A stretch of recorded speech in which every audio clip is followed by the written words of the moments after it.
Today, I am going to explain a crime, drama, thriller movie called Run Hide Fight. Please be aware, the video contains spoilers. We start the movie with Zoe and her father, Todd, are hunting. Zoe is learning how to hunt and her father is explaining to her how to handle a rifle. They are having breakfast but she is having difficulties processing her mother's death, so she often imagines and talks to her. Louis enters the house to hurry Zoe up and save her from her dad's preach. The local bullies insult them and push them off the road. The car struggles to start and they spot one of their schoolmates setting up a device on a field.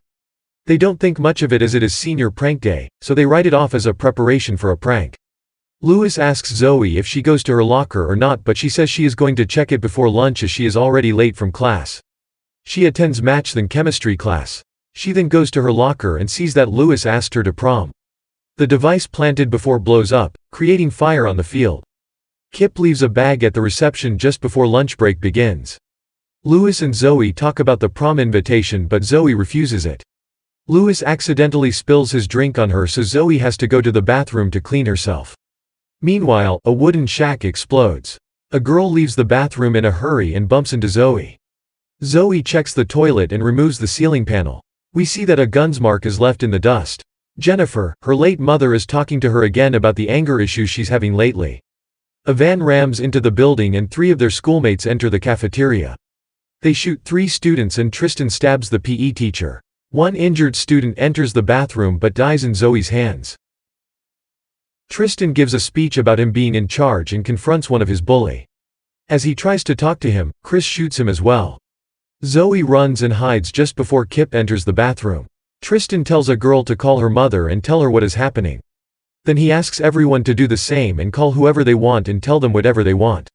Louis leaves a message to his mom when Zoe falls down in the kitchen as the ceiling panel breaks under her. Chris goes there to check who made the noise. She is hiding under a counter with a lunch lady when the lady decides to sacrifice herself to save Zoe. The town's police and fire department is busy with all the fires around the town, so they are slower than usual to react to the calls. Tristan calls the reception of the school and tells the lady that they occupied the lunch hall. Anna, the 4th shooter, cuts the wires in the custodian room.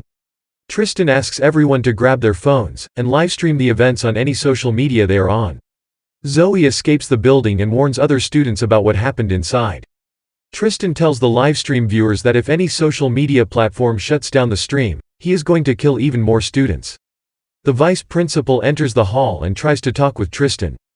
He is trying to make Tristan quit his plans, but Tristan thinks he was unfair with him and wasn't caring that much about him before. He orders Chris to kill the principal. Chris then spares the school guard's life, as he isn't important enough. Cora and Zoe are trying to warn students but they think it is just a prank and nothing serious. Tristan asks who has the most viewers and Louis has more than 1,000. So he invites him to be his main cameraman. Zoe breaks a window and manages to evacuate a classroom of students. Andrew is streaming when he notices the van they came with is full of explosives. Zoe switches the fire alarm and the teachers start emptying their classroom. Anna turns off the fire alarm system, so the teachers think it was only a prank and order the students back to their classrooms. Sheriff Tarsi is struggling to get to the school and tells his colleagues to only go in if it is an active shooting situation. If it is a hostage situation, they should try and negotiate with the shooters. Anna then turns off the electricity. Zoe runs around and tries to warn as many students as possible. She slips because someone spilled oil on the floor. The reception makes the announcement about the lockdown when the bag Kip left there earlier blows up. Tristan checks the news and gets frustrated when the channels are sending reporters instead of putting his stream on TV. Zoe is looking for a phone when Anna checks the scene. She lays down next to the corpse and pretends she's dead. Anna records trampling on her hand but she manages to hide her pain and Anna walks away. Kip notifies Tristan about a TV channel warning the audience about graphic content, meaning they might air the livestream. Zoe tries to tell one of the teachers to break the windows and escape as the lockdown was planned and the shooters wanted to keep everyone in their place. As she tries to convince the teacher, Anna shoots her on the leg from a distance. She opens her locker and uses it as a shield.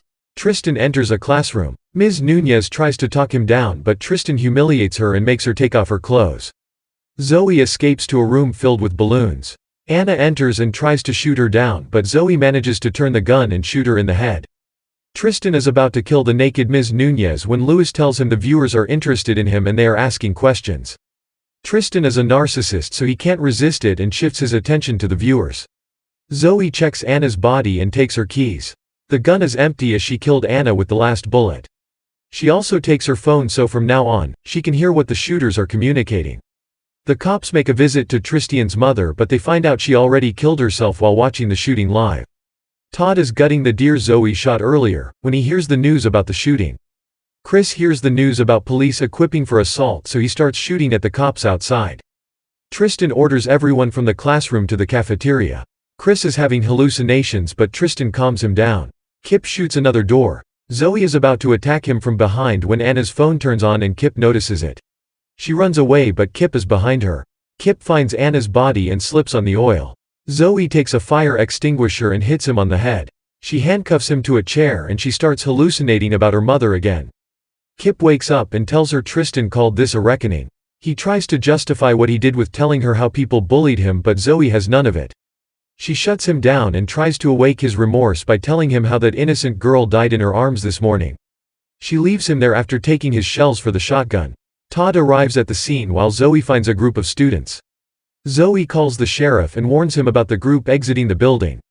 Tarsi asks the reporter to not show the school on camera as the shooters are watching it live from inside. He says he is about to call Tristian and talk with him, so air that instead. Zoe orders the others out but Mrs. Crawford stays with her to rescue more students. Tarsi and Tristian is on the phone. He shares how much of an edgelord he is and how society ruined everything. The news show a student that just escaped and Chris notices it. Thanks to the news, Tristian realizes the phone call was just a distraction to rescue the students, so he hangs up. Tristian calls Anna and Kip again but Zoe answers. She tells him she killed Anna and captured Kip. Tristian shoots one of the students and tells her every 5 minutes, someone will die until she shows up at the hall. Todd is watching it live when he decides to take his sniper rifle and look for a spot. Zoe goes back to Kip and convinces him to redeem himself and do something good before it ends. She unlocks his handcuffs and hands him the gun. Todd finds a spot and assembles his rifle. Zoe enters the cafeteria hall unarmed but Tristian laughs about her being the savior. Tristian and Zoe argue about the meaning of all this. Kip enters the room and threatens them but Chris shoots him. Zoe and Louis manages to escape but Louis got shot and can't go further. She puts him down to a couch and kisses him when Louis tells her there are explosives in the van. Todd repositions with his rifle. Zoe opens the hydrogen taps in the chemistry lab. She ignites it to scare Chris. Chris goes on about his hallucinations and make up stories when Zoe throws acid on his face. He drops his gun but manages to throw Zoe into a cabinet. He is about to shoot Zoe when Todd takes a shot and kills Chris. The SWAT team arrests Todd. Tristian calls Chris and gets frustrated when he isn't answering. Zoe sends a picture of his body to him and taunts him as she walks back to the hall. Tristan takes a bucket out of the van and orders a student to bring it with him. They walk down the corridor when Zoe spots them from behind. She heads back to the cafeteria hall and orders the remaining students to leave. She checks the van and sees that only 44 seconds left until the explosion, so she drives the van outside where it blows up without harming anyone. The SWAT group begin their assault and about to arrest Zoe, when someone blows up behind them. The officer puts zip ties on her hands and she starts crying as her mother walks away. Sheriff Tarsi expresses his gratitude towards her and she asks him a favor in return. She asked him to let her talk to her dad. As she is sharing a moment with Todd, she sees Tristian fleeing the scene in disguise. She asks her dad where his rifle is and he tells her it is where he left it. She grabs it and chases after Tristan. He grabs a box from under a bridge with money, keys and a passport in it. Zoe aims her rifle at him and takes her shot. She taunts him one more time and repeats her dad's words when they were hunting. She leaves him there as he suffocates in his own blood.